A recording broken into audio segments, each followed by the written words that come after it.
NCF 2005ని మనం discuss చేస్తున్నాం. ఈ జాతీయ పాఠ్య ప్రణాళిక చట్రంలో నేషనల్ కరిక్యులం ఫ్రేమ్వర్క్ 2005లో మొత్తం 5 అధ్యాయాలు పొందుపరిచారు. ఏంటండి 5 అధ్యాయాలు పొందుపరిచారు. ఒకటి దృక్పథము అన్నాడు, పర్స్పెక్టివ్స్ అని. 2 అభ్యసనము మరియు జ్ఞానము. 3 పాఠ్య ప్రణాళిక మరియు పాఠశాల దశలు మరియు మదింపు లేదా మూల్యాంకనం అన్నాడు. మూల్యాంకనం అని 3వ యూనిట్ని తీసుకున్నాడు. పాఠశాల తరగతి గది వాతావరణం అని 4వ అధ్యాయాన్ని తీసుకున్నాడు. మరి క్రమబద్ధమైన సంస్కరణలు రిఫార్మర్స్ అని చెప్పి ఈ యొక్క 5వ అధ్యాయాన్ని తీసుకున్నాడు. ఎన్సిఎఫ్ 2005 ఏం చెప్తుంది దృక్పథంలో పేర్కొన్నాడు. దీని అవసరం ఏమొచ్చింది దృక్పథంలో పేర్కొన్నాడు. అభ్యసనము మరియు జ్ఞానం అంటే ఏంది, లెర్నింగ్ అంటే ఏంది, నాలెడ్జ్ అంటే ఏంది, పాఠశాలలో పిల్లలకు ఆ లెర్నింగ్ నాలెడ్జ్ ఎలా అందించాలి 2వ అధ్యాయంలో పేర్కొన్నాడు. పాఠశాలలో పాఠ్య ప్రణాళికలు ఏ అంశాలు ఉండాలి, పాఠశాల ఎన్ని దశలుగా ఉండాలి, వాటిని ఎలా మూల్యాంకనం చేయాలి 3వ అధ్యాయంలో పేర్కొన్నాడు. పాఠశాల మరియు తరగతి గది వాతావరణం school and class room environmental ఎలా ఉండాలో 4వ అధ్యాయంలో పేర్కొన్నాడు. ఇక 5 రిఫార్మర్స్ ఈ యొక్క క్రమబద్ధమైన సంస్కరణలు, ఈ విద్యలో ఏ మార్పులు రావాలి, ఏ సంస్కరణలు చేస్తే మన విద్య విజయవంతమవుతుంది అని ఈ యొక్క 5వ అధ్యాయంలో పేర్కొన్నాడు. ఈ ఎన్సిఎఫ్ 2005లో అంటే perspective, knowledge and learning and knowledge, curriculum, school stages and evaluation, school and class room environmental and reformers అని చెప్పి 5 అధ్యాయాలుగా ఈ ఎన్సిఎఫ్ 2005లో మనకు పేర్కొనడం జరిగింది. దీనిలో మనం ఫస్ట్ అధ్యాయం చూద్దాం. ఫస్ట్ అధ్యాయం ఏం చెప్పుకున్నాం, దృక్పథం. ఏందది దృక్పథం. ఈ దృక్పథం అంటే ఏంటి, పర్స్పెక్టివ్. మరి ఎన్సిఎఫ్ 2005లో తొలి అధ్యాయం దృక్పథం. ఈ దృక్పథం ఎన్సిఎఫ్ 2005 యొక్క విజన్ని పేర్కొంటుంది. అదేవిధంగా ఈ ఎన్సిఎఫ్ 2005 అవసరం ఎందుకు వచ్చింది పేర్కొంటుంది. దీంట్లో అనేకమైనటువంటి తాత్విక భావనలు తీసుకొచ్చి పొందుపరిచాడు. స్వాతంత్ర అనంతరం విద్యని రాజ్యాంగంలో పొందుపరుచుకొని అందరికీ విద్య అందిస్తున్నామని సంబరపడుతున్నాం. ఇంకా 22 లక్షల మంది బడి ఈడు పిల్లలు 22 లక్షల మంది బడి ఈడు పిల్లలు బడి బయట ఉన్నారనే విషయాన్ని విస్మరించాం. అంటే 2004 నాటికి 22 లక్షల మంది 6 నుంచి 14 సంవత్సరాల లోపు పిల్లలు బడి బయట ఉన్నారనే అంశాన్ని విస్మరించాం. స్వాతంత్ర అనంతరం విద్యని రాజ్యాంగంలో పొందుపరుచుకున్నాం. ఆర్టికల్ 45లో పొందుపరుచుకున్నాము. 6 నుండి 14 లోపు పిల్లలకు ఉచిత నిర్బంధ ప్రాథమిక విద్యని అందించాలని పొందుపరుచుకున్నాం. మరి ఈ 6 నుంచి 14 లోపు పిల్లలకు ఉచిత నిర్బంధ ప్రాథమిక విద్యని అందించాలని పొందుపరుచుకున్నాం. అయినా కూడా ఇంకా బడి బయట 22 లక్షల మంది పిల్లలు బడి బయట ఉన్నారనే అంశాన్ని మనం విస్మరించాం. స్వాతంత్ర అనంతరం అనేకమైన విద్యా కమిషన్లను ఏర్పాటు చేసుకొని ఎంతో గొప్పగా 1986 జాతీయ విద్యా విధానాన్ని పార్లమెంటు చేత ఆమోదించుకొని కోట్లు ఖర్చు పెట్టాం. స్వాతంత్రం అనంతరం అనేక విద్యా కమిషన్లను ఏర్పాటు చేసుకొని ఎంతో గొప్పగా 1986 జాతీయ విద్యా విధానాన్ని పార్లమెంటు చేత ఆమోదించుకొని కోట్లు ఖర్చు పెట్టి దేశంలో విద్య అందించే ప్రయత్నం చేస్తున్నా. ఇలాంటి సందర్భంలోనే దేశంలో 10 లక్షల పాఠశాలలు ఏర్పాటు చేశాము. దేశంలో 10 లక్షల పాఠశాలలు ఏర్పాటు చేశాము స్వాతంత్ర అనంతరం. దానిలో 55 లక్షల మంది ఉపాధ్యాయులు నియమించాం. 55 లక్షల మంది ఉపాధ్యాయులను నియమించాం. దేశంలో 55 లక్షల మంది ఉపాధ్యాయులు, 2.25 కోట్ల మంది పిల్లలు రోజు పాఠశాలకు వెళుతున్నారు. 2.25 కోట్ల మంది విద్యార్థులు రోజు పాఠశాలకు వెళుతున్నారు అని ఈ దృక్పథం మనకు పేర్కొంటుంది. దేశంలో 82% ఆవాసాలలో 1 కిలోమీటర్ లోపే ప్రాథమిక పాఠశాలని అందుబాటులో ఉంచాం. 82% ఆవాసాలలో కిలోమీటర్ లోపే ప్రాథమిక పాఠశాలని అందుబాటులో ఉంచాం. దేశంలో 75% ఆవాసాలలో 3 కిలోమీటర్ల లోపే ఎలిమెంటరీ పాఠశాల అప్పర్ ప్రైమరీ స్కూల్ని అందుబాటులో ఉంచగలిగాం. స్వాతంత్ర అనంతరం విద్య మీద అనేక ప్రయత్నాలు చేశాం అనేక విద్యా కమిషన్లను ఏర్పాటు చేసుకుని ఎంతో గొప్పగా 1986 జాతీయ విద్యా విధానాన్ని పార్లమెంటు చేత ఆమోదించుకొని విద్యపై కోట్లు ఖర్చు పెట్టాం. దానిలో భాగంగా దేశంలో 10 లక్షల పాఠశాలలు ఏర్పాటు చేసి 55 లక్షల మంది ఉపాధ్యాయులను నియమించగలిగాము. రోజు 2.25 కోట్ల మంది పిల్లలు వస్తున్నారు. దేశంలో 82% ఆవాసాలలో కిలోమీటర్లోపే ప్రాథమిక పాఠశాలని అందుబాటులో ఉంచాము. 75% ఆవాసాలలో 3 కిలోమీటర్లలోపే ఆ 3 కిలోమీటర్లలోపే ఎలిమెంటరీ పాఠశాలని అందుబాటులోకి తీసుకురాగలిగాం. ఇన్ని తీసుకొచ్చినా కూడా ఎలిమెంటరీ స్థాయిలో వస్తారికే డ్రాప్ అవుట్ రేటు 53%గా నమోదవుతుంది. డ్రాప్ అవుట్ రేటు దేశంలో 53%గా నమోదవుతుందని ఈ ఎన్సీఎఫ్ 2005 మనకు పేర్కొంటుంది.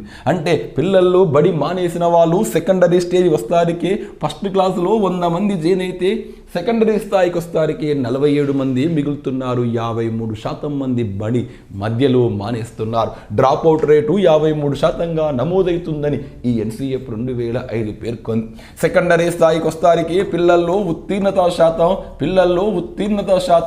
50%గానే కనపడుతుంది. అంటే పాస్ పర్సెంటేజ్ తీస్తే 50% కనపడుతుందని ఈ ఎన్సీఎఫ్ 2005 మనకు పేర్కొంటుంది. మరి 10 లక్షల పాఠశాలలు ఏర్పాటు చేసి 55 లక్షల మంది ఉపాధ్యాయులను నియమించి 82% ఆవాసాలలో కిలోమీటర్లు ప్రైమరీ స్కూలు, 75% ఆవాసాలలో 3 కిలోమీటర్ల లోపు ఎలిమెంటరీ పాఠశాల ఏర్పాటు చేసి మనం విద్య అందిస్తున్నా డ్రాప్ అవుట్ రేటు 53%గా నమోదవుతుంది. సెకండరీ స్థాయిలో ఉత్తీర్ణ శాతం 50% నమోదవుతుంది. ఒకసారి మన విద్యారంగాన్ని పునః సమీక్షించుకునే తరుణం ఏర్పడింది అని ఎన్సీఎఫ్ 2005 ఉద్ఘాటిస్తుంది. ఒకసారి మన విద్యారంగాన్ని పునః సమీక్షించుకునే కాలం ఏర్పడింది అని ఈ ఎన్సీఎఫ్ 2005 పేర్కొంటుంది. మన విద్యలో అనేకమైనటువంటి సమస్యలు, అనేకమైనటువంటి ఇబ్బందులు మన విద్యలో ఉన్నాయని చెప్పి ఈ యొక్క ఎన్సీఎఫ్ 2005 పేర్కొంటుంది. ఏంటి మన విద్యలో ఉన్నాయి? మన విద్య మార్పుకు లోను కానంత దూరంలోకి వెళ్ళిపోయింది. చుట్టూ ఉన్న బాహ్య ప్రపంచంతో దానికి సంబంధం ఎప్పుడో తెగిపోయింది. మన విద్య మార్పుకు లోను కానంత దూరంలోకి వెళ్ళిపోయింది. దానికి చుట్టూ ఉన్న ప్రపంచంతో సంబంధం ఎప్పుడో తెగిపోయింది. కేవలం పాఠ్యపుస్తకాల్లో ఉన్న అంశాన్ని, జ్ఞానాన్ని ముక్కలుగా చేసి పిల్లలు నేర్చుకుంటున్నారు. కానీ ఆ జ్ఞానాన్ని తమ చుట్టూ ఉన్న ప్రపంచంతో అనుసంధానం చేయలేకపోతున్నారు. మనం విద్య మార్పుకు లోను కానంత దూరంలోకి వెళ్ళిపోయింది. దానికి చుట్టూ ఉన్న ప్రపంచంతో సంబంధం ఎప్పుడూ తెగిపోయింది. బాల్యానికి స్వేచ్ఛ, సహస్వేచ్ఛ, క్రియేటివిటీ. బాల్యానికి స్వేచ్ఛ, క్రియేటివిటీ, సృజనాత్మకత అత్యంత అవసరమని విశ్వకవి ఠాగూర్ అన్నాడు. ఆ రెండింటిని మనం ఎప్పుడో ధ్వంసం చేశాం. బాల్యానికి స్వేచ్ఛ, క్రియేటివిటీ అత్యంత కీలకమన్నాడు విశ్వకవి ఠాగూరు. కానీ మనం ఆ రెండింటిని ఎప్పుడో ధ్వంసం చేశాం. బాల్యానికి స్వేచ్ఛ, క్రియేటివిటీ అత్యంత కీలకం అన్నాడు ఠాగూర్. కానీ ఆ రెండింటిని మనం ఎప్పుడో ధ్వంసం చేశాం. పిల్లలని అది కావాలి, ఇది కావాలి అంటాము తప్ప వారికి ఏం కావాలో మన విద్య పట్టించుకోదు.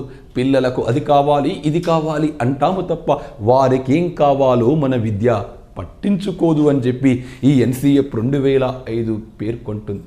పిల్లలకు అది కావాలి, ఇది కావాలి మనం అంటాము తప్ప నిజంగా వారికి ఏం కావాలో మన విద్య పట్టించుకోదు. మన విద్య పిల్లల్లో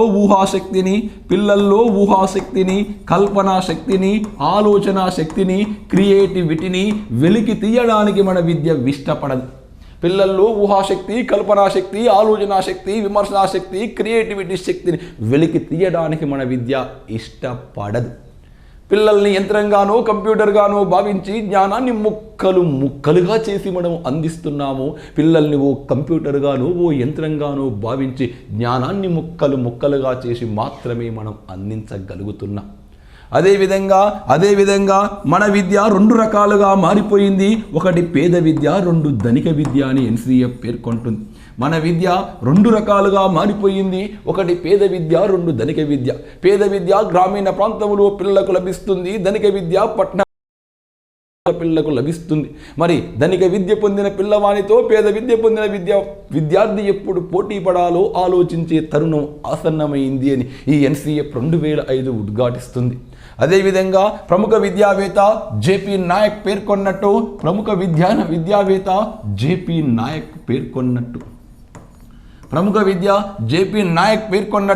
భారతీయ విద్యా త్రిభుజానికి సమానత్వం, నాణ్యత, పరిమాణం, పొంతనలేని కోణాలు. ప్రముఖ విద్యావేత్త జేపీ నాయక్ ఏమంటాడంటే భారతీయ విద్యా త్రిభుజానికి సమానత్వం, నాణ్యత, పరిమాణం, పొంతనలేని కోణాలంటాడు. ఒక దేశంలో విద్య విజయవంతం కావాలంటే అందరికీ సమాన విద్య ఉండాలి, అందరికీ నాణ్యమైన విద్య ఉండాలి, అందరికీ ఒకే రకమైన పాఠ్య ప్రణాళిక ఉండాలి. కానీ భారతదేశంలో ఈ 3 విభిన్న కోణాలంటున్నాడు జేపీ నాయక్. సమానత్వ విద్య, గ్రామీణ ప్రాంతాల్లో దేశం సమానత్వం ఉంది కానీ నాణ్యమైన విద్య లేదు. పట్టణ ప్రాంతాల్లో నాణ్యమైన విద్య ఉంది కానీ సమానత్వం లేదు. డబ్బున్న వానికి లభిస్తుంది, ధనిక విద్య ఇక్కడ ఉంది. మరి సమానత్వం ఉన్న కాడ నాణ్యత లేదు, నాణ్యత ఉన్న కాడ సమానత్వం లేదు. ఇక పరిమాణం అంటారా, ఎవరికి నచ్చిన పాఠ్య ప్రణాళిక వాళ్ళే బోధించుకుంటున్నారు. ఓరు స్టేటు, ఓరు సిబిఎస్ఈ, ఓరు ఐఐటి, ఓరు ఒలింపియాడ్, ఓడు ఎక్స్పర్ట్, ఓడు కేంబ్రిడ్జి, ఓడు ఐసిటి, రకరకాల సిలబస్ని బోధించుకుంటున్నారు. ఈ పరిమాణంలో కూడా వ్యత్యాసం ఉంది అని ప్రముఖ విద్యావేత్త జేపీ నాయక్ పేర్కొన్నట్టు భారతీయ విద్యా త్రిభుజానికి సమానత్వం, నాణ్యత, పరిమాణం, పొంతనలేని కోణాలు. ఒక దేశంలో విద్య విజయవంతం కావాలంటే సమాన విద్యావకాశాలు ఉండాలి, నాణ్యమైన విద్య అందుబాటులో ఉండాలి, ఒకే రకమైన పరిమాణం అందుబాటులో ఉంటే ఆ దేశంలో విద్య విజయవంతమవుతుంది. కానీ భారతీయ త్రిభుజానికి ఈ 3 విభిన్న కోణాలని చెప్పి జేపీ నాయక్ పేర్కొన్నాడు. నాణ్యత అని మనం కోట్లు ఖర్చు పెడుతున్నాము, కానీ నిజమైన నాణ్యత ఉపాధ్యాయ నాణ్యతే అని 1984లో ఉపాధ్యాయ విద్య మీద నియమించిన చటోపాధ్యాయ కమిషన్ సిఫారసుని మనం విస్మరించాం. నాణ్యత అని మనం కోట్లు ఖర్చు పెడుతున్నాము, నిజమైన నాణ్యత ఉపాధ్యాయ నాణ్యతే అని 1984లో ఉపాధ్యాయ విద్య మీద నియమించిన చటోపాధ్యాయ కమిషన్ సిఫారసుని మనం విస్మరించాం.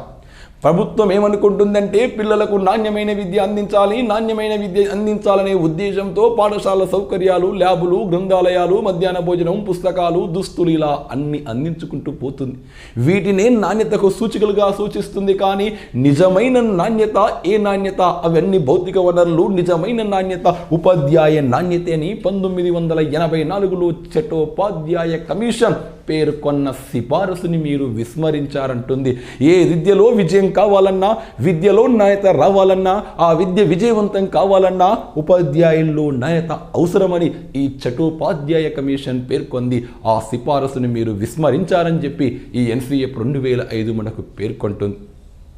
ఎన్సీఎఫ్ 2005 మనకు పేర్కొంటూ ఉంటుంది. ఇవి మన విద్యారంగంలో ఉన్నటువంటి ప్రధాన లోపాలుగా ఎత్తి చూపెడుతుంది. మరి డ్రాప్అవుట్ రేట్ ఎక్కువ 53% ఉంది, పాస్ శాతం 53%, పాస్ శాతం 50%కే వచ్చింది సెకండరీ స్థాయిలో. మన భారతీయ విద్యా త్రిభుజానికి సమానత్వం, నాణ్యత, పరిమాణం పొందలేని కోణాలుగా మారినాయి. ఉపాధ్యాయుల్లో నాణ్యత లేదు. మన విద్య మార్పుకు లోను కానంత దూరంలోకి వెళ్ళిపోయింది. దానికి చుట్టూ ఉన్న ప్రపంచంతో సంబంధం తెగిపోయింది. అదేవిధంగా పిల్లల్లో క్రియేటివిటీ, ఊహాశక్తి పెంచడానికి మన విద్య ఇష్టపడదు. జ్ఞానాన్ని ముక్కలుగా చేసి పిల్లల్ని కంప్యూటర్గాను, యంత్రంగాను భావించి మనం విద్యని అందిస్తూ పిల్లల్ని అది కావాలి ఇది కావాలి అంటాం తప్ప వారికి ఏం కావాలో మన విద్య పట్టించుకోదు. మన విద్య 2 రకాలుగా మారిపోయింది. ఒకటి పేద విద్య, 2 ధనిక విద్య. పేద విద్య గ్రామీణ ప్రాంతాల్లో లభిస్తుంది, ధనిక విద్య పట్టణ ప్రాంతాల్లో.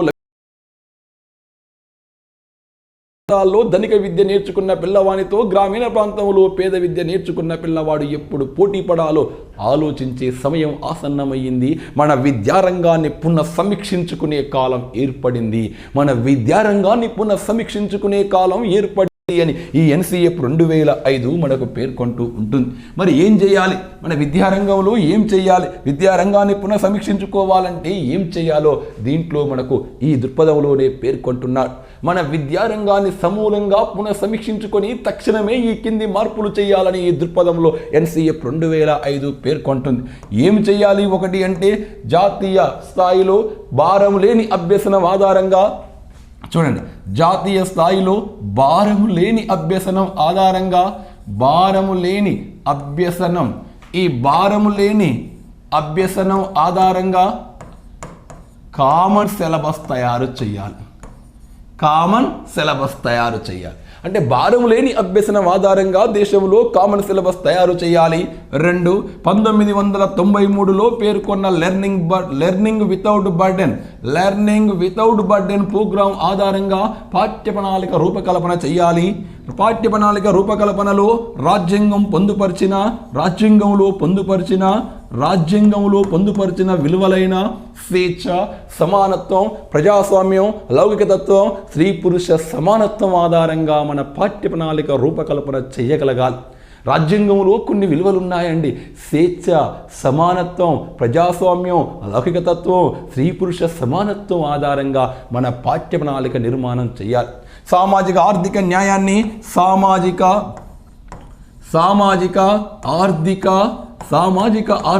న్యాయాన్ని అందరికీ అందుబాటులోకి తీసుకురావాలి. ప్రజాస్వామ్య విలువలు పెంపొందించే పాఠ్య ప్రణాళికను రూపకల్పన చేయాలి.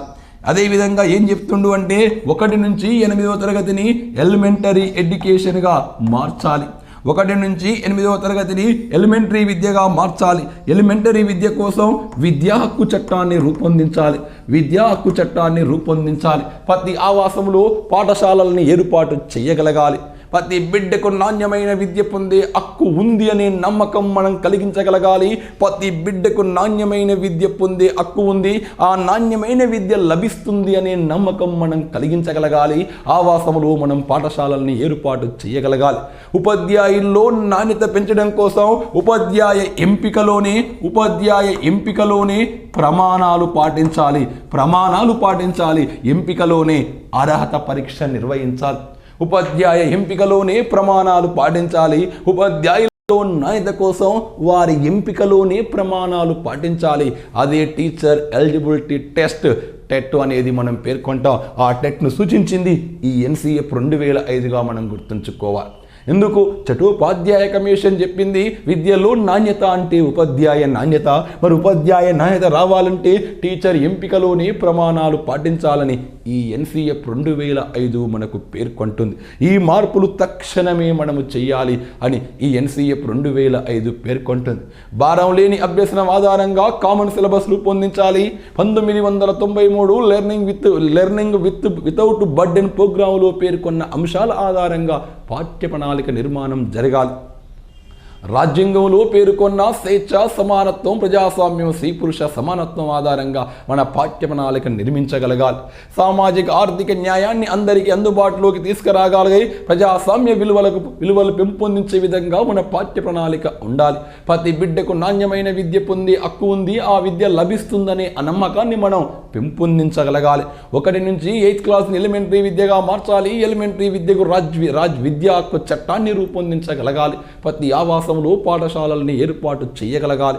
ఉపాధ్యాయ ఎంపికలోనే ప్రమాణాలు పాటించాలి. దానితో ఉపాధ్యాయుల్లో నాణ్యత పెంచాలి అని ఈ NCF 2005 దృక్పథంలో మనకు పేర్కొంటుంది. అంటే విద్యారంగంలో ఉన్నటువంటి సమస్యలేంది, వాటి నివారణ మార్గాలకు తక్షణం చేయవలసిన అవసరాల ఏంటి గురించి ఈ NCF 2005 దృక్పథంలో పేర్కొనడం జరిగింది.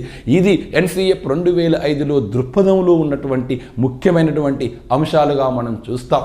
మరి ఇలా ఉన్నటువంటి ఈ NCF 2005లో మొత్తం 5 అధ్యాయాలు చెప్పుకున్నా. దాంట్లో ఒక అధ్యాయం దృక్పథం చూసా. 2వ అధ్యాయం ఏంటి అంటే లెర్నింగ్ అండ్ నాలెడ్జ్, అభ్యసనం మరియు జ్ఞానం. ఏంటండి? అభ్యసనం మరియు జ్ఞానం, లెర్నింగ్ అండ్ నాలెడ్జ్. మరి అభ్యసనం మరియు జ్ఞానం, లెర్నింగ్ అండ్ నాలెడ్జ్ 2వ అధ్యాయంలో పేర్కొంది ఈ NCF 2005. అంటే దీంట్లో మరి లెర్నింగ్ అంటే ఏంది, నాలెడ్జ్ అంటే ఏంది, అభ్యసనం జ్ఞానం పిల్లల్లో ఎలా పెంపొందించాలి, ఈ అభ్యసనం జ్ఞానంలో ఉన్న అంశాలేంది, పాఠశాల స్థాయిలో లెర్నింగ్ను నాలెడ్జ్ని ఎలా పిల్లలకు అందించాలని చెప్పి ఈ 2వ అధ్యాయంలో పొందుపరచడం జరిగింది. అభ్యసనం మరియు జ్ఞానం అనే పేరుతో NCF 2005లో ఈ 2వ అధ్యాయాన్ని పొందుపరచడం జరిగింది. ముందు అభ్యసనం చూద్దాం. అభ్యసనం అంటే ఏం చెప్తున్నాడు? అభ్యసనం స్వీయ కృత్యం, అభ్యసనం అనేది పిల్లల స్వీయ కృత్యము అని చెప్పి ఈ NCF 2005 పేర్కొంటుంది. అభ్యసనం పిల్లల స్వీయ కృత్యం. తమ చుట్టూ ఉన్న పరిసరాలని, వస్తువులని, వ్యక్తులని పిల్లలు ఎంతో జాగ్రత్తగా పరిశీలిస్తుంటారు. ఆ పరిశీలన నుంచే అభ్యసనం ప్రారంభమవుతుంది. అభ్యసనం విద్యార్థి స్వీయ కృత్యం. NCF 2005 అభ్యసనం పిల్లవాడు సొంతగా నేర్చుకుంటాడు. తమ చుట్టూ ఉన్న పరిసరాలను, వస్తువులను, వ్యక్తులను ఎంతో జాగ్రత్తగా పిల్లలు పరిశీలిస్తుంటారు. ఆ పరిశీలన నుండి అభ్యసనం ప్రారంభమవుతుంది అని NCF 2005 మనకు పేర్కొంటుంది. అభ్యసనం విద్యార్థి స్వీయ కృత్యం. అభ్యసనానికి ఉపాధ్యాయుడు కాపలాదారుడు మాత్రమే అని NCF 2005 పేర్కొంటుంది. అభ్యసనానికి ఉపాధ్యాయుడు ఎవరండి? కాపలాదారుడు.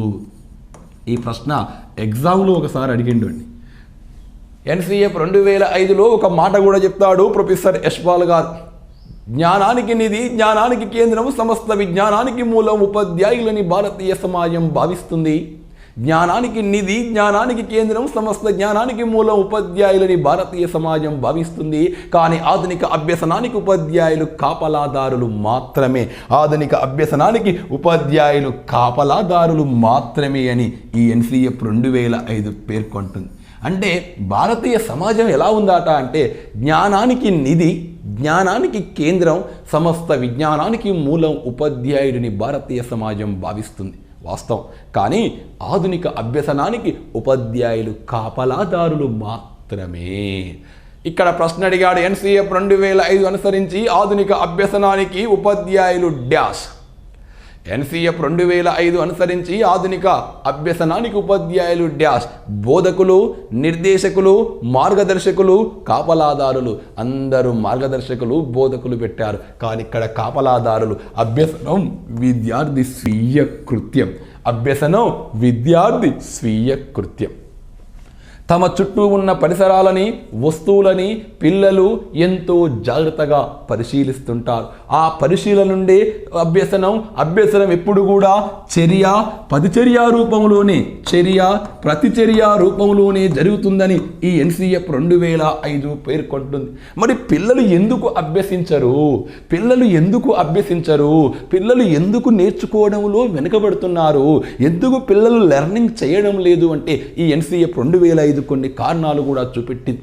పిల్లలు ఎందుకు అభ్యసించారంటే పాఠశాల కోసం దూరంగా నడవలసి రావడం. నడుస్తున్నారు, ఆవాసంలో బడి లేదు, నడవడం వల్ల అలసిపోవడం వల్ల అభ్యసనానికి దూరమవుతున్నారు. ఇది ఒక పాయింట్ చెప్పాడు. పాఠశాల కోసం దూరంగా నడవలసి రావడం. 2, మితిమీరిన పుస్తకాల బరువు. పుస్తకాలని ఒక బ్యాగ్గా, ఒక లగేజ్గా, ఒక సిమెంట్ బస్తా బరుగున్న పుస్తకాలు మోసుకుంటూ వస్తున్నారు. మోసుకోవడం వల్ల చిన్న వయసులో వారు శారీరకంగా ఇబ్బంది పడుతున్నారు. ఆ ఇబ్బంది వల్ల వారు అభ్యసనానికి దూరమవుతున్నారు.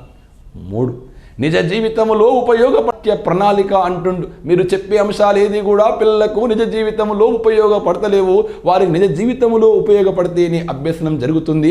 అవసరం లేకుండా లెర్నింగ్ జరగదు. కాబట్టి మీ నిజ జీవితంలో బోధించడం వల్ల అభ్యసనం పిల్లలు చేయడం లేదు. వైయక్తిక భేదాలు గుర్తించి బోధించకపోవడం, అందరికీ మూస పద్ధతిలో ఒకే రకంగా బోధించడం, ఇంపార్టెంట్ ఇవ్వకపోవడం వల్ల, వైయక్తిక భేదాలు గుర్తించకపోవడం వల్ల అభ్యసనం జరగడం లేదు. అదేవిధంగా పాఠశాలలో సౌకర్యాల కొరత, బాలికలకు ప్రత్యేక సౌకర్యాలు లేకపోవడం, ఉపాధ్యాయుల శిక్షలు, దండాలు ఎక్కువ కావడం వల్ల పిల్లలు అభ్యసనం చేయడం లేదు, పిల్లలు లెర్నింగ్ చేయడం లేదని ఈ NCF 2005 మనకు పేర్కొంటుంది. అంటే పిల్లలు ఎందుకు అభ్యసించరు? ఎందుకు పిల్లల్లో లెర్నింగ్ లేదు అంటే ఏం చెప్తున్నాం మనం ఇక్కడ? పాఠశాల కోసం దూరంగా నడవలసి రావడం, మితిమీరిన పుస్తకాల బరువు, నిజ జీవితంలో ఉపయోగపడని పాఠ్య ప్రణాళిక, వైయక్తిక భేదాలు గుర్తించి బోధించకపోవడం, బాలికలు పాఠశాలలో సౌకర్యాల కొరత, బాలికలకు ప్రత్యేక సౌకర్యాలు లేకపోవడం, అదేవిధంగా పాఠశాలలో దండనలు, శిక్షలు ఎక్కువగా ఉండడం, దానివల్ల పిల్లలు చదవడం లేదు. మరి అభ్యసనం అంటున్నాం, అభ్యసనం విద్యార్థి స్వీయ కృత్యం అంటున్నాం, అభ్యసనానికి ఉపాధ్యాయుడు కాపలాదారుడు అంటున్నాం. పిల్లలు తమ చుట్టూ ఉన్న పరిసరాలని, వస్తువులని, వ్యక్తులని ఎంతో జాగ్రత్తగా పరిశీలిస్తుంటారు. ఆ పరిశీలన నుండే అభ్యసనం జరుగుతుంది. బడి సమాజం వేరు వేరు కావు. ఈ 2 ఆధార సమాజంలోని అంశాన్ని పాఠశాలలో బోధనాంశంగా మార్స్తే లెర్నింగ్ జరుగుతుంది అంటుంది ఎన్సిఎఫ్ 2005. ఈ బడి సమాజం వేరు కావు, బడి సమాజం ఆధార ప్రధానమైనవి.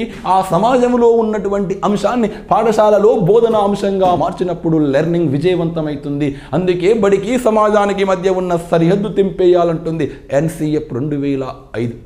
అంటే సమాజంలో అంశాన్ని బడిలో బోధనా అంశంగా మార్చగలిగితే, సమాజంలోని అంశాన్ని బడిలో బోధనా అంశంగా మార్చగలిగితే అభ్యసనం విజయవంతమవుతుందని ఈ ఎన్సిఎఫ్ 2005 మనకు పేర్కొంటుంది. బడిలో ఉన్నటువంటి అంశాన్ని బడిలో మీరు బోధనా అంశంగా మార్చినప్పుడే లెర్నింగ్ విజయవంతమవుతుందని ఈ ఎన్సిఎఫ్ 2005 ఉద్ఘాటిస్తుంది, పేర్కొంటుంది. అభ్యసనాన్ని పిల్లలు ఎలా నేర్చుకుంటారో తెలుసా? పిల్లలు ఎలా నేర్చుకుంటారో తెలుసా? ఎన్సిఎఫ్ 2005 పేర్కొంటుంది. అభ్యసనం ఎలా నేర్చుకుంటారంటే, అభ్యసనం నేర్చుకున్నప్పుడు మనం పిల్లల్ని గమనిస్తే పిల్లలు జన్మత అభ్యసనం నేర్చుకునే సామర్థ్యాలు కలిగి ఉంటారు. పుట్టుకతోనే అభ్యసనం నేర్చుకునే సామర్థ్యాలు కలిగి ఉంటారని ఎన్సిఎఫ్ 2005 పేర్కొంటుంది. పిల్లలు అభ్యసనాన్ని మనం పరిశీలిస్తే అనేక అంశాలు ఉంటాయి. పిల్లలు అభ్యసనం నేర్చుకునే విధానంలో 5 అంశాలు ఉంటాయని ఎన్సిఎఫ్ 2005 పేర్కొంటుంది. అభ్యసనం నేర్చుకునే అంశాలలో పిల్లల్లో 5 అంశాలు మనకు కనపడతాయి. 1 అవసరం. చూడండి, లెర్నింగ్ ఎలా నేర్చుకుంటారు పిల్లలు అంటే అవసరం. 2 ఆసక్తి. 3 అవకాశం. 4 అభ్యసనం. 5 ప్రోత్సాహం. పిల్లలు లెర్నింగ్ చేస్తున్నప్పుడు ఈ 5 అంశాల ఆధారంగా చేస్తూ ఉంటారు. లెర్నింగ్ నేర్చుకునే విధానంలో 5 అంశాలు ఉంటాయని ఈ ఎన్సిఎఫ్ 2005 పేర్కొంటుంది. 1 అవసరం, నీడ్, ఆసక్తి, ఇంట్రెస్ట్, అవకాశం అంటే అవకాశం ఉండడం. అదేవిధంగా అభ్యాసం, లెర్నింగ్, ప్రోత్సాహం, ఎంకరేజ్మెంటు. అంటే ఈ యొక్క అవసరం, ఆసక్తి, అవకాశం, అభ్యసనం, అదేవిధంగా ప్రోత్సాహం ఉండాలి. మనం చూద్దాం, ఒక చిన్న పిల్లవాడిని తీసుకుందాం. 2 సంవత్సరాల పిల్లవాడు ఉన్నాడు. వాడు కేవలం ప్రాక్కుంటూనే నడుస్తూ ఉంటాడు. అంటే ప్రాకడం మాత్రమే వచ్చు, నడవలేడు. కానీ తల్లి దూరంగా ఉండి రా అంటుంది. వాడు చిన్నగా లేవడానికి ప్రయత్నిస్తాడు. తల్లిని చేరుకోవాలనే అవసరం వానికి ఉంటుంది. వానికి ఇంతకుముందు పాకేవాడు లేవడం అనే ఆసక్తిని కనపరుస్తాడు. ఆ లేవడం అనే ఆసక్తిలో వానికి లేవడం అనే అవకాశం కనపడుతూ కింద పడ్డా మళ్ళా లేస్తుంటాడు, అభ్యసనాలు చేస్తుంటాడు. అలా పడి లేచే కొద్దీ తల్లి రా అని ప్రోత్సహిస్తుంది. ఆ ప్రోత్సాహంతో చిన్నగా నడుచుకుంటూ వస్తాడు. అంటే మనం అభ్యసనంలో ముందు అవసరము ఉండాలి, ఆసక్తి ఉండాలి, అవకాశము ఉండాలి, అభ్యసనాలు చేయాలి. అనేకసార్లు ఒకేసారి అభ్యసనం రాదు. కింద పడుతూ మీద పడుతూనే సైకిల్ దొక్కుతాం తప్ప ఒకేసారి సైకిల్ వేసుకొని బయటికి మనం వెళ్ళలేం. ప్రోత్సహించాలి. అంటే ఒక అభ్యసనం జరుగుతున్నప్పుడు, అభ్యసనం నేర్చుకునేటప్పుడు ఈ 5 అంశాలు ఉంటాయని ఎన్సిఎఫ్ 2005 పేర్కొంటుంది. అవసరం, తల్లిని చేరుకోవాలనే కోరిక పిల్లవానికి ఉండడం అవసరం. ఆసక్తి, ప్రాక్కుంట పోయే బదులు చిన్నగా లేవడం అనే ఆసక్తిని ప్రదర్శిస్తాడు. అవకాశం అంటే ప్రాకకుండా పోవడం కాకుండా లేచి నడుచుకుంటూ పోవాలనే అవకాశం అతనికి కనపడుతుంది. దానికోసం అనేక అభ్యసనాలు చేస్తాడు. కింద పడుతుంటాడు, లేస్తుంటాడు. అలా కింద పడి లేచే ప్రతిసారి తల్లి ప్రోత్సాహం, ఎంకరేజ్మెంట్ చేస్తుంది. లే రా అనే ఎంకరేజ్మెంట్ చేస్తుంది. దానితో అభ్యసనాలు పూర్తి చేసి 5-6 సార్లు ఫల్టీ కొట్టినా 6వ సారి చిన్నగా నడుచుకుంటూ పోతుంటాడు. ఇది అభ్యసనములు ఈ 5 అంశాలు ఉంటాయని ఎన్సిఎఫ్ 2005 పేర్కొంటుంది. 1 అవసరం ఉంటుంది, 2 ఆసక్తి ఉండాలి, మీకు కూడా అవకాశం, అభ్యసనం, ప్రోత్సాహం ఈ ఉన్నప్పుడే అభ్యసనం విజయవంతమవుతుంది అని ఈ యొక్క ఎన్సిఎఫ్ 2005 పేర్కొంటుంది. అదేవిధంగా ఈ అభ్యసనం నేర్చుకునే అంశాల్లో 5 ఉన్నాయి. అభ్యసనంలో 3 అంశాలు ఉంటాయని కూడా ఎన్సిఎఫ్ 2005 మనకు పేర్కొంటుంది. అభ్యసనం నేర్చుకునే క్రమంలో అవసరం, ఆసక్తి, అవకాశం, అభ్యసనం, ప్రోత్సాహం అది నేర్చుకునే విధానం. మరి అభ్యసనం అంటే ఏంది? అభ్యసనం అంటే అభ్యసనం అంటే చదివిన పాఠం అప్పచెప్పడం కాదు. అభ్యసనం అంటే చదివిన పాఠం అప్పచెప్పడం కాదు. అభ్యసనం అంటే నేర్చుకుంది పుస్తకంలో బట్టి ఒప్పచెప్పడం కాదు. నేర్చుకోవడం, తనలో తాను చర్చించడం, ఆలోచించడం, అన్వేషించడం, ఇతరులతో పంచుకోవడమే నిజమైన అభ్యసనమని NCF 2005 పేర్కొంటుంది. పుస్తకాలు చదివి ఒప్పచెప్పడం అభ్యసనం కాదు. నేర్చుకున్న దాన్ని ఆలోచించాలి, అన్వేషించాలి, తరిగించాలి, ఇతరులతో తన భావాలు పంచుకున్నప్పుడే అభ్యసనం విజయవంతమవుతుంది. అభ్యసనములో ప్రధానంగా 3 అంశాలు ఉంటాయి. ఈ 3 అంశాలు మీ బోధకులైన ఉపాధ్యాయులు మర్చిపోతున్నారని NCF 2005 గుర్తు చేస్తుంది. అభ్యసనంలో ఒకటి విని అర్థం చేసుకోవడం. విని అర్థం చేసుకోవడం, చూడండి, విని అర్థం చేసుకోవడం. 2, అర్థం చేసుకున్న దాన్ని అమూర్తంగా ఆలోచించడం. అమూర్తంగా ఆలోచించడం. అమూర్తంగా ఆలోచించిన దాన్ని మస్తిష్కములో భద్రపరుచుకొని తన ప్రవర్తన తన పనిలో చూపెట్టడం. అంటే విని అర్థం చేసుకోవడం, విన్నదాన్ని అమూర్తంగా ఆలోచించడం, అమూర్తంగా ఆలోచించిన దాన్ని మస్తిష్కంలో భద్రపరుచుకొని అవసరమైన సందర్భంలో తన పనిలో, తన ప్రవర్తనలో చూపెట్టడమే నిజమైన అభ్యసనం అని అంటుంది NCF 2005. విని అర్థం చేసుకోవడం. నేను చెప్తాను చూడండి. వరకట్నం అనే పాఠం పిల్లవానికి మనం బోధిస్తున్నప్పుడు పిల్లలు వరకట్నం అనే పాఠాన్ని వింటారు, దాన్ని అర్థం చేసుకుంటారు. వరకట్నం అనే పాఠాన్ని పిల్లలు వింటారు, అర్థం చేసుకుంటారు. అంటే వరకట్నం అంటే ఏమిటి, దానివల్ల కలిగే నష్టాలేంటి, కష్టాలేంటి, ఇబ్బందులేమిటి పిల్లలు విని అర్థం చేసుకుంటారు. క్లాస్ రూమ్లో అభ్యసనం జరుగుతున్నప్పుడు ఆ తర్వాత దాని గురించి అమూర్తంగా పిల్లలు ఆలోచిస్తారు. అంటే ఈ వరకట్నం అనే సమస్య వల్ల వాళ్ళ ఇంట్లో వాళ్ళ అక్క మ్యారేజీకి వాళ్ళ నాన్న లేదా ఇంటి పక్క వాళ్ళు లేదా వారి బంధువులు ఈ వరకట్నం వల్ల ఎలాంటి ఇబ్బంది పడ్డారో పిల్లలు అమూర్తంగా ఆలోచిస్తారు. అమూర్తంగా ఆలోచించినప్పుడు వాళ్ళు పడ్డ కష్టాలు గుర్తించుకున్నప్పుడు వరకట్నం అనేది తప్పు, నిజంగా దీనివల్ల కలిగే నష్టాలు ఉన్నాయని పిల్లవాడు అమూర్తంగా ఆలోచించుకొని నిర్ణయిస్తాడు. అమూర్తంగా ఆలోచించుకున్న పిల్లవాడు మస్తిష్కంలో భద్రపరుచుకుంటాడు. ఏమని? వరకట్నం నేరము, అది తీసుకోవద్దు, ఇయ్యొద్దు అని ఆ మస్తిష్కంలో భద్రపరుచుకుంటాడు. మరి భద్రపరుచుకుంటే సరిపోతుందా? తన పని, తన ప్రవర్తనలో దాన్ని చూపెడతాడు. పెద్దవాడైనాక వీడు కట్నం తీసుకోడు, కట్నం ఇవ్వడు. అంటే తన అవసరం వచ్చినప్పుడు తన పనిలో, తన ప్రవర్తనలో చూపెట్టడమే నిజమైన అభ్యసనం అని ఈ యొక్క జాతీయ విద్యా విధానం, జాతీయ పాఠ్య ప్రణాళిక 2020 మనకు పేర్కొంటుంది. పిల్లవాడు అంకగణితం అనే సగటు ఇంటాడు, అర్థం చేసుకున్నాడు, ఇచ్చిన దత్తాంశాన్ని ఆ సంఖ్యతో భాగించగా వచ్చేది సగటు అని పిల్లవాడు విని అర్థం చేసుకున్నాడు. అర్థం చేసుకున్నాక ఒకసారి అమూర్తంగా ఆలోచించాడు. అంటే ఇచ్చిన దత్తాంశాన్ని ఆ సంఖ్యతో భాగిస్తే సగటు అనేది వస్తుంది అని. అలా ఆ సూత్రాన్ని మస్తిష్కంలో భద్రపరుచుకున్నాడు. సమ్మేటివ్లో ఎగ్జామ్ ఉపాధ్యాయులు మార్కులు ఇచ్చిన తర్వాత తన సబ్జెక్టులలో వచ్చిన మొత్తం మార్కుల్ని సగటు చేసుకున్నాడు. తన పనిలో ఆ సూత్రాన్ని వినియోగించుకున్నాడు.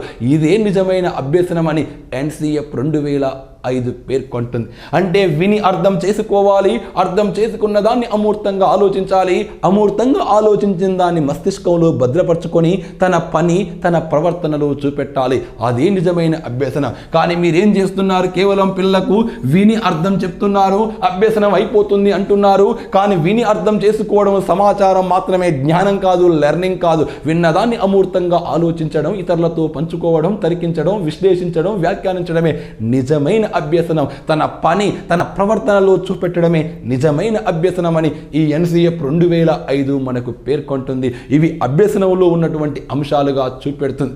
మరి అభ్యసనం ఎలా చేయాలి? NCF 2005 ప్రకారం అభ్యసనం మరి ఎలా చేయాలి, అభ్యసనాన్ని ఎలా జరపాలో కూడా ఈ NCF 2005 మనకు పేర్కొంటుంది. అభ్యసనములో మనం స్వీయ అభ్యసనాన్ని పిల్లల్లో ప్రోత్సహించాలి. స్వీయ అభ్యసనాన్ని పిల్లల్లో ప్రోత్సహించాలి.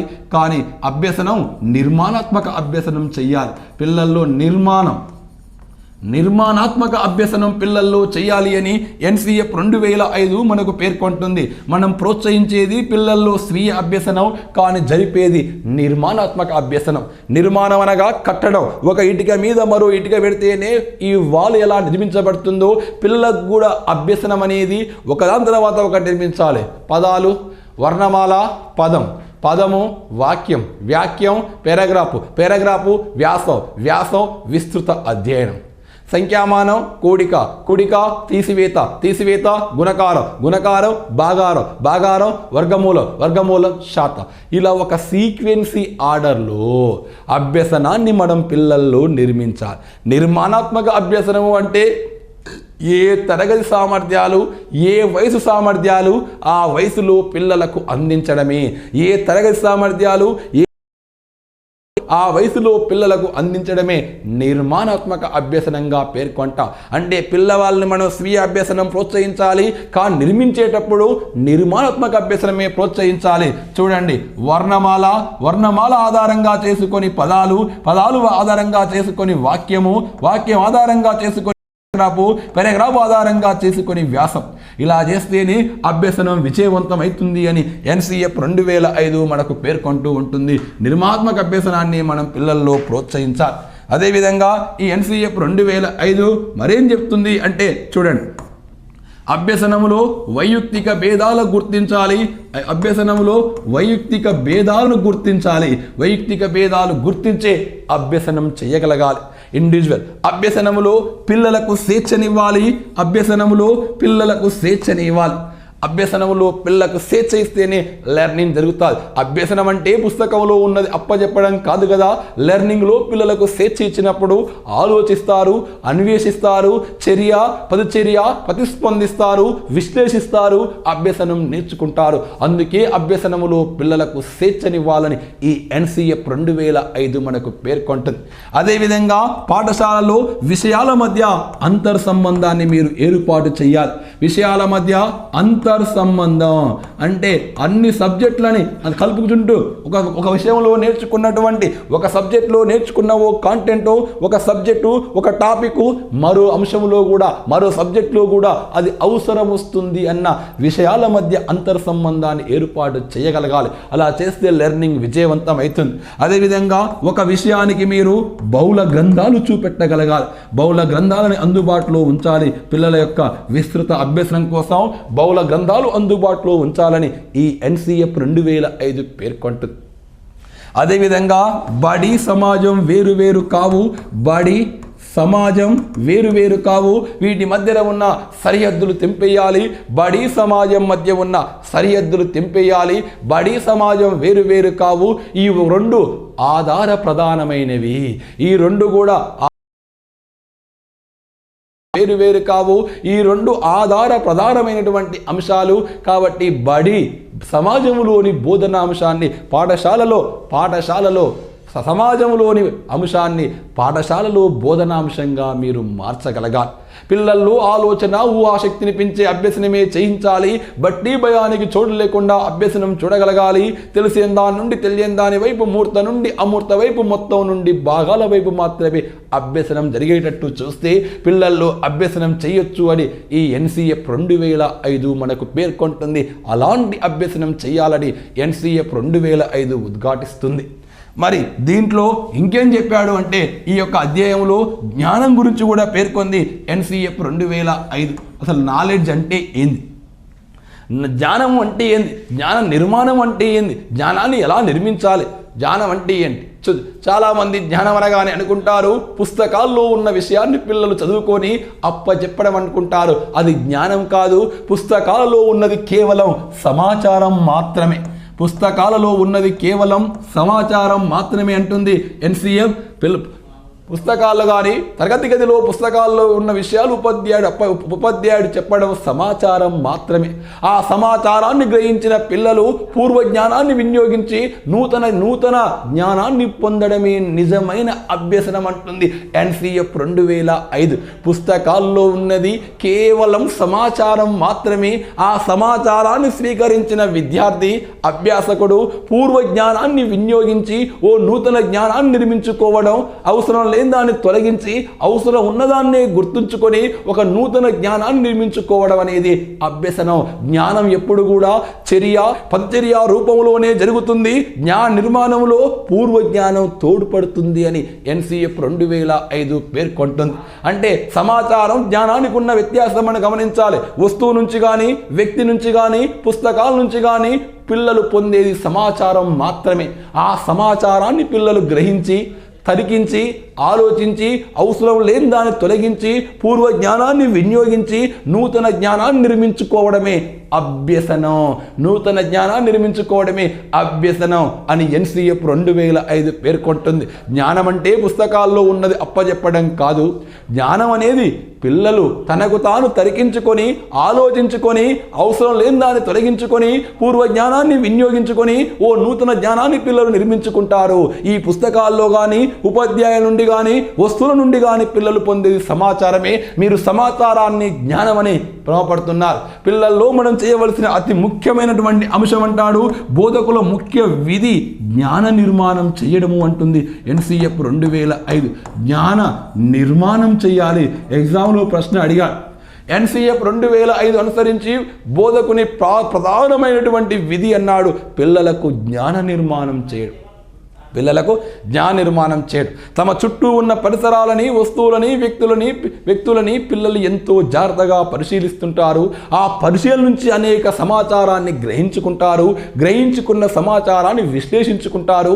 విశ్లేషించుకున్నటువంటి దానిలో అవసరం లేని దాన్ని తొలగించుకొని అవసరం ఉన్న దానిని పూర్వ జ్ఞానాన్ని వినియోగించుకొని ఓ నూతన జ్ఞానాన్ని పిల్లలు నిర్మించుకుంటారు. ఆ నూతన జ్ఞానమే అభ్యసనమని ఈ NCF 2005 పేర్కొంటుంది. అంటే సమాచారం వేరు, జ్ఞానం వేరు. సమాచారం అంటే పుస్తకాల్లో ఉన్నది, ఉపాధ్యాయుల నుంచి వచ్చేది, వస్తువుల నుంచి పిల్లలు గ్రహించేది సమాచారం. ఆ సమాచారాన్ని వాళ్ళు ఏం చేయాలి? ఇంతకుముందు నేర్చుకున్న పూర్వజ్ఞానాన్ని జోడించి ఒక నూతన జ్ఞానాన్ని పిల్లలు నిర్మించుకోవాలి. NCF ప్రధానమైనటువంటి పేర్కొన్నది పిల్లల్లో జ్ఞాన నిర్మాణం చేయాలి. జ్ఞాన నిర్మాణం అనేది అనుభవం ద్వారా మాత్రమే వస్తుంది. ఉద్దీపన ప్రతిస్పందన ద్వారా మాత్రమే వస్తుంది. చర్య ద్వారానే వస్తుంది. చుట్టూ ఉన్నటువంటి పరిసరాలని జ్ఞాన నిర్మాణంలో ఒక దర్పణాలుగా వాడుకోవాలి అని పేర్కొంటుంది NCF 2005. పిల్లలకు జ్ఞాన నిర్మాణం మనం చేయగలిగితే దాని ద్వారా ఒక నూతన అభ్యసనం పిల్లల్లో వస్తుంది. అంతేగాని టెక్స్ట్ పుస్తకాల్లో ఉన్నది అప్పచెప్తే అది కేవలం సమాచారం అవుతుంది. సమాచారం ఆధారంగా పిల్లలు జ్ఞానాన్ని నిర్మించుకోవాలి. జ్ఞానం ఎంత బలంగా ఉంటే అనుభవం ద్వారా మాత్రమే ఈ జ్ఞాన నిర్మాణం జరుగుతుంది. అందుకే ఈ NCF 2005 ప్రకారం NCF 2005 ప్రకారం మనకు ప్రధాన అంశం ఏంటి అంటే అభ్యసనానికి ఉపాధ్యాయులు కాపలాదారులు, జ్ఞానానికి ఉపాధ్యాయులు, జ్ఞాన నిర్మాణానికి ఉపాధ్యాయులు బోధకులు. పిల్లల్లో జ్ఞాన నిర్మాణం చేయగలగాలి. జ్ఞానం అనగానే బట్టి అనే అపోహ బయటపడండి. పుస్తకాల్లో ఉన్నది అప్పచెప్పడం అనే అపోహ బయటపడండి. పుస్తకాలు, ఉపాధ్యాయులు, వస్తువులు పిల్లలకు కేవలం సమాచారాన్ని ఇస్తాయి. ఆ సమాచారాన్ని గ్రహించిన పిల్లలు అవసరం లేని దాన్ని తొలగించి విశ్లేషించుకొని తరికించుకొని చర్య రూపంలో ప్రతిస్పందించుకొని పూర్వజ్ఞానాన్ని జోడించుకొని ఒక నూతన జ్ఞానాన్ని పిల్లలు క్రియేట్ చేసుకుంటారు, నిర్మించుకోగలుగుతారు. అది నిజమైన జ్ఞానం. జ్ఞానం సమాచారం వేరువేరు. పుస్తకాలు సమాచార మాధ్యమాలు మాత్రమే, జ్ఞాన నిర్మాణం కాదు. జ్ఞాన నిర్మాణం అనేది ప్రతిచర్య రూపములో అనుభవం ద్వారా మస్తిష్కంలో భద్రపరుచుకునే ఒక చర్య.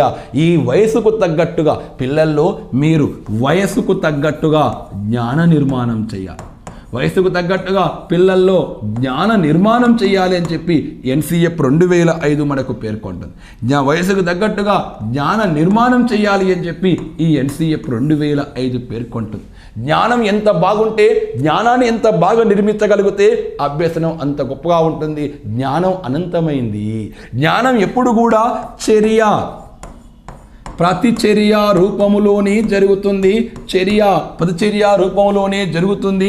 జ్ఞాన నిర్మాణంలో సమవయస్కులు మిత్రులతో చర్చించడం, విశ్లేషించుకోవడం, వ్యాఖ్యానించుకోవడం, దాని యొక్క కారకాలు తెలుసుకోవడం, అన్వేషించడం లాంటి పిల్లలు చేస్తూ ఉంటారు. అలా చేస్తున్నప్పుడు ఓ కొత్త అంశం పిల్లలు నేర్చుకునేటప్పుడు ఇంతకు ముందు నేర్చుకున్న అంశం తప్పనిసరిగా వినియోగిస్తుంది. పిల్లవానికి నేను పిల్లవానికి వ్యాసం చెప్తున్నప్పుడు, వ్యాసం అనే ప్రక్రియ పిల్లకు నేను నేర్పుతున్నప్పుడు ఇంతకు ముందు నేర్చుకున్నటువంటి పేరాగ్రాఫ్ కావచ్చు, వాక్యాలు కావచ్చు, పదాలు కావచ్చు, వాటిని వినియోగించుకొని ఇంతకుముందు పూర్వంతనలో ఉన్నటువంటి జ్ఞానాన్ని వినియోగించుకొని ఈ వ్యాసం అనే నైపుణ్యం పిల్లలు జ్ఞానాన్ని నిర్మించుకుంటారు. నేను పిల్లవానికి గుణకారం పరిచయం చేస్తున్నప్పుడు, పిల్లవానికి నేను గుణకారం పరిచయం చేస్తున్నప్పుడు అంతకుముందు నేర్చుకున్న కూడిక, తీసివేత ఇది ఈ పూర్వజ్ఞానం, కూడిక, తీసివేత వీటిని ఆధారంగా చేసుకునే గుణకారం అనే జ్ఞానాన్ని పిల్లలు నిర్మించుకుంటారు. అంటే జ్ఞాన నిర్మాణంలో పూర్వజ్ఞానం అనేది తప్పనిసరిగా తోడ్పడుతుంది. ఆ పూర్వజ్ఞానం లేకుండా మనం నూతన జ్ఞానం నిర్మించలేము. అలా నిర్మిస్తే అది జ్ఞానం కాదు, అది బట్టి లేదా అది ఒక సమాచారం మాత్రమే అని ఈ NCF 2005 పేర్కొంటుంది. అలాంటి నూతన జ్ఞానాన్ని పిల్లల్లో మనం నిర్మించాలి. మరి ఈ నూతన జ్ఞానం నిర్మించాలంటే ఏముండాలి? వయసుకు తగ్గ సామర్థ్యాలు పిల్లలకు అందించాలి. ఏ తరగతి సామర్థ్యాలు ఆ తరగతిలో పిల్లలు సాధించే విధంగా చర్యలు తీసుకోవాలి. అనుభవం ద్వారా, ప్రత్యక్ష అనుభవం ద్వారా, ప్రత్యక్షంగా చూడడం ద్వారా, అభ్యసనములో పిల్లలు పాల్గొనడం ద్వారా ఈ యొక్క జ్ఞాన నిర్మాణం జరుగుతుంది. ఆ జ్ఞాన నిర్మాణంలో చుట్టూ ఉన్నటువంటి పరిసరాలని, వస్తువులని, వ్యక్తులని ఒక దర్పణాలుగా వాడుకోవాలి. మాతృభాషలోనే జ్ఞాన నిర్మాణం పిల్లల్లో చేయగలగాలి. పిల్లలకు మీరు స్వేచ్ఛనివ్వగలగాలి.